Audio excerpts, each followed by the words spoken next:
Maire, chers collègues, bon, vous me voyez venir, n'est-ce pas? Encore Violette Spielbout, avec ses sempiternelles interventions sur la culture et sur l'île 3000. Comme chaque année, vous allez me dire, avec arrogance, avec condescendance, Violette Spielbout, vous n'aimez pas l'île, vous ne travaillez pas les dossiers, vous défendez vos intérêts personnels, vous dites toujours la même chose.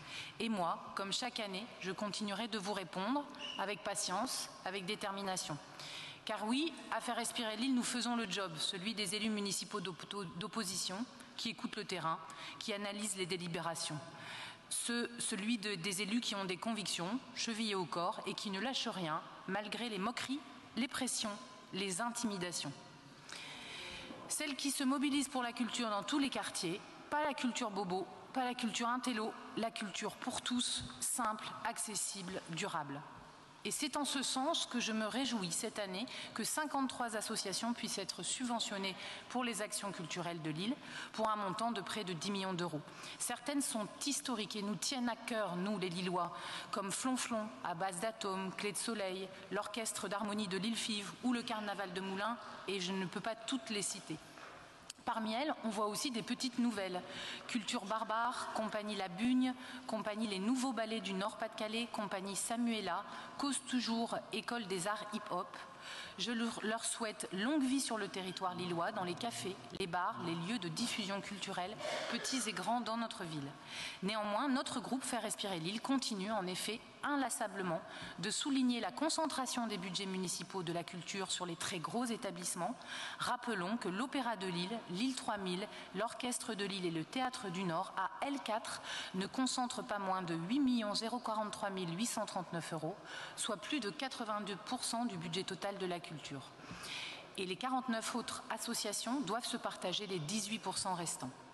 D'autant plus que sur ces 49 associations, 25 se voient cette année, dans le budget 2023, accorder une subvention bien inférieure à leur demande.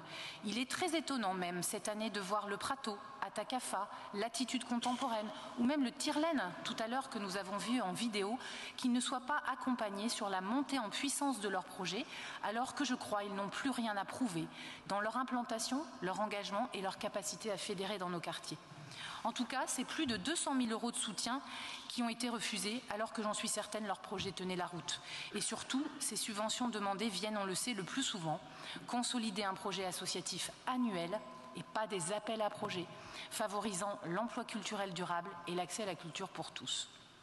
Face à ce constat, un autre constat dans cette délibération que je partage avec l'intervention précédente, l'île 3000, avec ses saisons répétées qui mangent 2 750 000 € en 2023, 28% du budget annuel, comme chaque année, et va chercher également des sommes très importantes à la métropole, la région, la DRAC. Une toute-puissance culturelle entretenue par nos responsables politiques locaux unis, c'est sûr, une toute-puissance culturelle exclusive, sans concurrence, bien disproportionnée par rapport aux besoins des acteurs du territoire, que ce soit à Lille, mais aussi à Roubaix, Tourcoing et dans les plus petites communes de la métropole européenne de Lille. En décembre 2020, en février 2022, en septembre 2022, le groupe Faire Respirer l'île a posé les mêmes questions au conseil municipal sur des points précis suite à l'audit de la Chambre régionale des comptes sur l'île 3000, notamment sur son niveau de trésorerie astronomique et de ses placements immobiliers, sur la fameuse étude d'impact économique d'Eldorado jamais publiée et sur les cumuls de salaires de Divier-Fusillé. Question restée sans réponse, comme si, imperturbable, le paquebot pouvait poursuivre son chemin sans trembler. Pourtant, même la presse vous alerte sans cesse, les titres se succèdent. La fréquentation affichée par l'île 3000 est à prendre avec des pincettes. Où sont passés les statuts? Pour la première fois, les oppositions unies contre l'île 3000, Eldorado et les chiffres, la saison l'île 3000 de toutes les exonérations. Je regrette de faire ces constats, Madame le maire, car depuis des années, malgré le message que vous ont passé les Lillois aux dernières élections municipales, vous gardez le même modèle pour votre action culturelle sans rien y changer.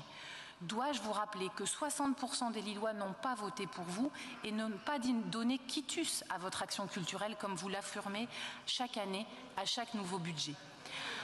À l'heure de ce 4e mandat, alors que les élections amenuise votre score, ne réalisez-vous pas qu'il est grand temps de faire de la culture autrement? Ce n'est pas les félicitations du DRAC ou les beaux rapports d'impact émis par l'île 3000 qui nous berneront.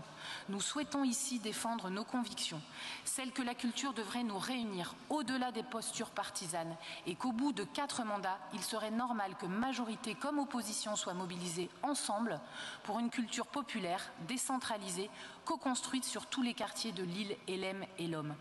Finalement, vos oppositions sont toujours et encore désespérées sur l'île 3000 de constater une obstination à vouloir briller par l'hégémonie d'une méga-structure que vous avez créée et que vous dirigez encore aujourd'hui. Nous voterons donc pour toutes les subventions culturelles et nous voterons contre la subvention pour l'île 3000. Je vous remercie.